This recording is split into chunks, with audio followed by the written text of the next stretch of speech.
साथी सुनो, बोली बेहद वाणी। बड़े बड़े रे होए गए, पर काहू ने ना जानी, पर काहू ने ना जानी। प्रणाम जी सुंदर सर जी। आज इस गोष्ठी के अवसर पर श्री मुखवाणी का अथवा इस वाणी का हमारे जीवन में और इस संसार में क्या महत्व है, इसकी क्या विशेषता है, उस विषय पर कहा गया है।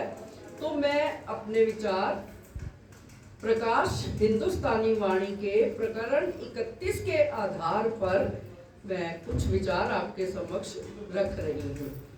सुंदर साथ जी, इस संसार में सबसे पहले वेदों की रचना हुई, 6 शास्त्रों की रचना हुई, 18 पुराणों की रचना हुई, अनेकों उपनिषदों की रचना हुई। उसके पश्चात भी उन सब वाणियों में पूर्ण परमात्मा का वर्णन जो किया गया था, इशारों में किया गया था, उन इशारों का भेद खोलने के लिए ये श्री कुलजम स्वरूप की वाणी का अवतरण स्वयं इंद्रावती जी के धाम हृदय में बैठकर श्री राज जी ने, हमारे धाम के धनी ने, इस संसार की मुक्ति के लिए, संसार को सब धर्मों का ज्ञान देने के लिए, सब रहस्यों को उजागर करने के लिए ही इस वाणी को प्रकट किया। कारण क्या था कि इस 28वें कलयुग में जो ब्रह्मात्माएं इस संसार में रूह अल्लाह श्यामा महारानी के संग इस माया का खेल देखने आई हैं, तो वो इस संसार की अन्य ज्ञान को सुनकर इस माया में भटक ना जाए, भूल ना जाए, इसलिए श्री राज जी ने अपने दूसरे जामे में, पहला जामा कौन सा था, श्री देवचंद्र जी के रूप में आके तारतम ज्ञान सुनाया, तारतम मंत्र बोला, तो परम धाम की भी सुध दी, ब्रज की सुध दी, रास की सुध दी, किंतु अभी श्री मुखवाणी का अवतरण बाकी था।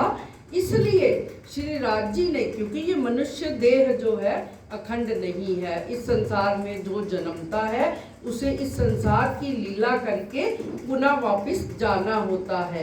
क्योंकि जैसा कि हम इस संसार में देखते हैं, विष्णु भगवान जी के जितने भी अवतार हुए, चाहे वो राम के रूप में हुए, कृष्ण के रूप में हुए, सभी ने अपने अपने जीवन काल में जो करना था वो करके पुनः अपने धाम को वापस उन्हें जाना पड़ा। तो इसलिए देवचंद्र जी का जो जीव था मरु, तो देवापी जो जीव था, उनकी भी जब इस संसार की लीला समाप्त होने को थी, तो मेहराज यानी मरु के जीव के तन में आकर भी श्री राज जी महाराज ने स्वयं ही लीला की।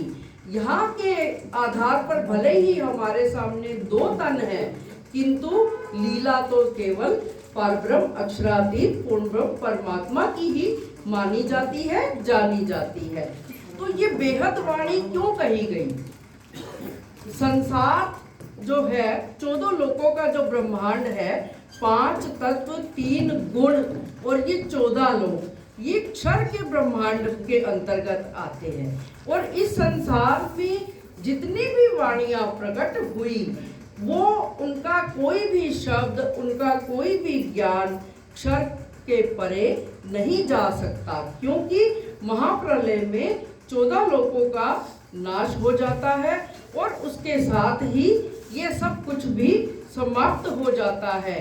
इसलिए जो अनेक करोड़ों वर्षों से ये ब्रह्मांड चला आ रहा था, तो इस 28वें कलयुग में जब पूर्ण ब्रह्म परमात्मा का आना निर्धारित हुआ, तो ही इस वाणी का आगमन हुआ।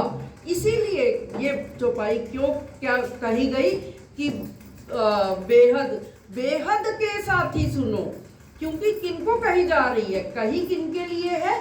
बेहद, हद के पार के जो साथी है, अर्थात एक चौपाई आती है, हद पार बेहद है, बेहद पार अक्षर, अक्षर पार वतन है, जागिए इन घर। तो ये वाणी जागृत करने के लिए आई है। हम सब ब्रह्मात्माओं को और संसार को भी जागृत बुद्धि का ज्ञान दे करके भव सागर से पार करने के लिए इस वाणी का महत्व इस संसार में आज से 400 वर्ष पूर्व जितना था, उतना ही आज के समय में भी ये वाणी महत्वपूर्ण है।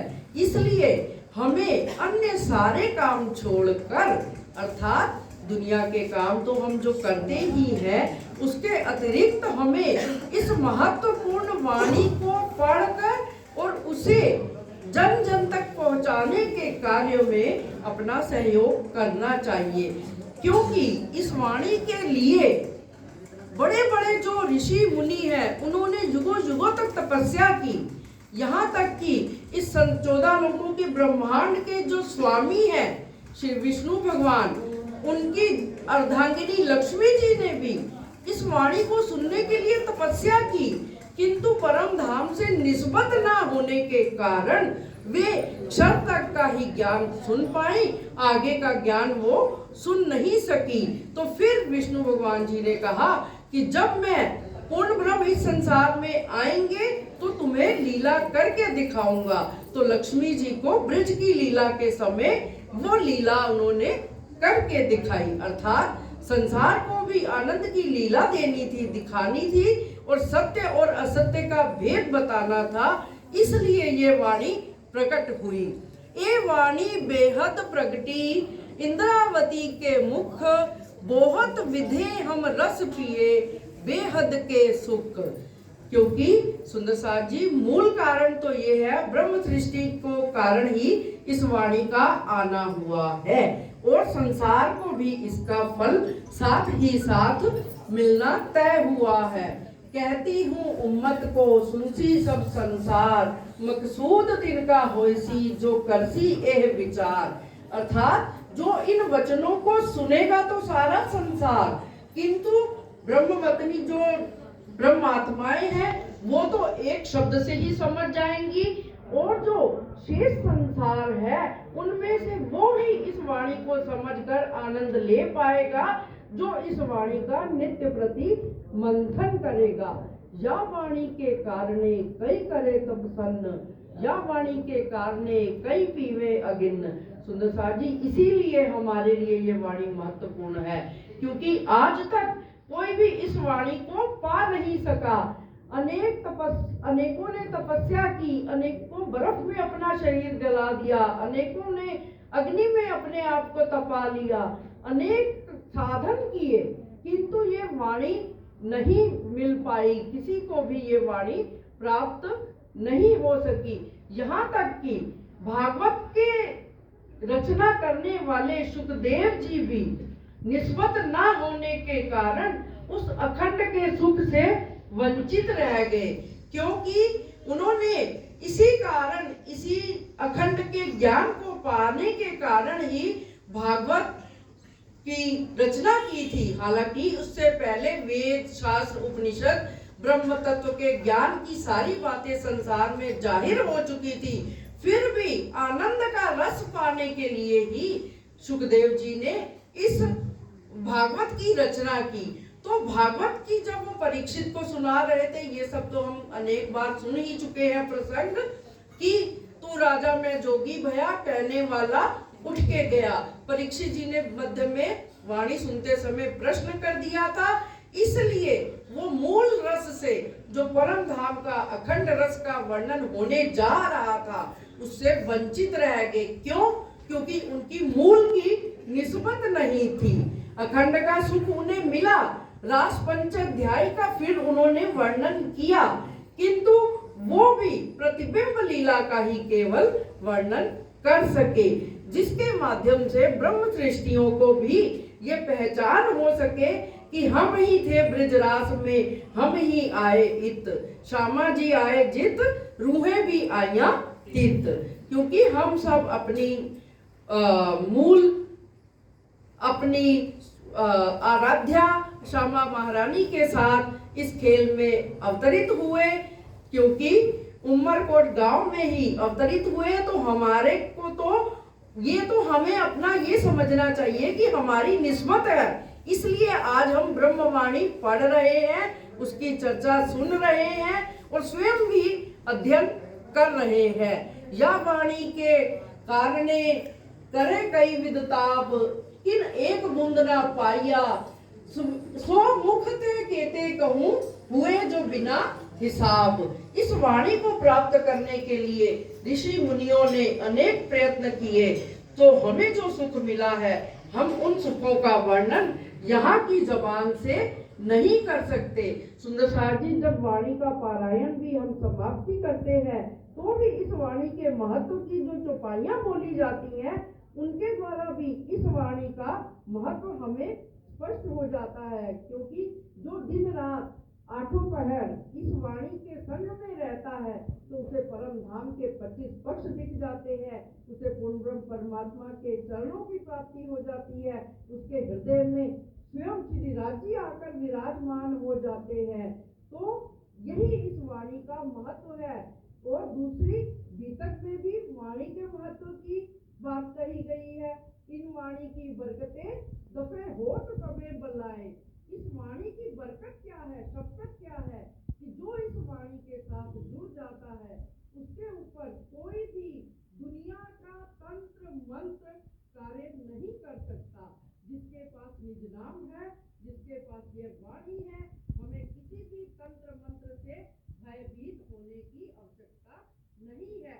क्योंकि वो सब मंत्र, अभी अभी हमने चौपाई भी सुनी, निज नाम पढ़ा तिन सब पढ़ा, सब मंत्रन को भेद, निज नाम बिना खाली गए, पढ़ पढ़ चारों वेद। तो ये निज नाम और उसका विस्तार जो है, ये श्री मुखवाणी 18,758 चौपाइयाँ हम सब ब्रह्मात्माओं के लिए ही हुई। तो विरोध सारी विश्व का भागत इन बीतक, सारे संसार का विरोध भी खत्म होता है। किंतु अब मैं अंत में यही बात कहना चाहती हूँ कि विरोध सारे विश्व का तो खत्म होता है, किंतु हम यदि आत्ममंथन करें तो क्या हम आपस में विरोध नहीं कर रहे? हमें ये बहुत गहरी बात है कि विचार करना है कि हम क्यों इन शब्दों के फेर में आकर, चाहे किसी भी कारण में, निज नाम में भी भेद करने लग जाते हैं, वाणी के अर्थों में भी भेद कर लेने जाते हैं। तो मेरी हम सब सुंदर साथ से करबद्ध प्रार्थना है कि हम स्वयं वाणी को पढ़ें और समझें कि इसमें तो हर बात का उत्तर है, हर बात को स्पष्ट किया गया है। जब हम बात विश्व बंधुत्व की करते हैं, सारे संसार के भेदों को समाप्त करने की करते हैं, तो स्वयं अपने हृदय के भेद हम क्यों नहीं मिटा पा रहे? तो क्या वास्तव में हम ब्रह्म सृष्टि की राह पर चल रहे हैं? इस वाणी में तो ब्रह्म सृष्टियों की इतनी महिमा गाई गई है कि स्वयं राजी महाराज ने अपनी मोह की सिफत में ये वाणी का अवतरण कर दिया। उनकी सिफत, क्योंकि जो जिनकी सिफत कुरान में गाई गई, सभी शास्त्रों में ब्रह्मात्माओं की, ब्रह्म सृष्टि की जो है गत है, ब्रह्म के समान है। ब्रह्म सृष्टि कही वेद ने, कही तो ब्रह्म समान। तो ब्रह्म सृष्टियां तो ब्रह्म के समान है। तो ब्रह्म के दिल में क्या कभी भेद होता है कि मुझे किस नाम से पुकारो या किस नाम से ना पुकारो? ब्रह्म तो समदृष्टि होता है। तो ब्रह्म उसी तरह ब्रह्म सृष्टि को भी समदर्शी बनना है। चाहे हम किसी भी रूप में अपने धनी को याद करें, ब्रज वाले रूप में करें, रास वाले रूप में करें, परम धाम वाले रूप में करें, अथवा इस जागनी के ब्रह्मांड में जिन तनों में श्री राजी ने लीला की है, उन अपने हाथी सदगुरु श्री देवचंद्र जी के रूप में, अथवा महराज ठाकुर श्री प्राणनाथ जी के रूप में याद करें, वो रहेंगे तो हमारे धाम के धनी, हमारी आत्मा के स्वामी, हमसे वो जुदा ना थे, ना है, ना हो सकते हैं। इसलिए हम सब एक रूप, एक प्रेम, एक रूप होकर ही इस वाणी का प्रचार करें। क्योंकि वाणी का संपूर्ण वाणी जब अध्ययन की जाए तो इसका सार क्या निकलता है प्रेम जगत में सार, और कुछ सार नहीं प्यारे। तो इस वाणी का संदेश क्या है? प्रेम सेवा से तुम पाओगे पार। तो सेवा तो सब करते हैं, सब सुंदरता की, लेकिन अपने हृदय में प्रेम भी, क्योंकि प्रेम रखेंगे तो प्रेम ही बढ़ते बढ़ते बढ़ते हमें धनी से मिलन करवा देगा। वह प्रेम का इतना विस्तार हो जाएगा कि धनी हमसे पल भर भी दूर नहीं होंगे। इतनी बैठे जागे घर धाम, पूरन मनोरथ हुए सब काम। धनी महामत उठा हंस, साथ उठा हंसता सुख ले। जब हम परम धाम में जागृत होंगे तो प्रसन्नता पूर्वक अपने धनी का दीदार करते हुए हंसते हुए ही जागृत होना चाहिए हमें। तो इसलिए हम अपनी यहाँ के मन को निर्मल करना है। ये वाणी का मुख्य कार्य क्या है? मन को निर्मल, क्योंकि आत्म और परात्म तो निर्मल है, शुद्ध है, धनी से जुड़ी ही हुई है।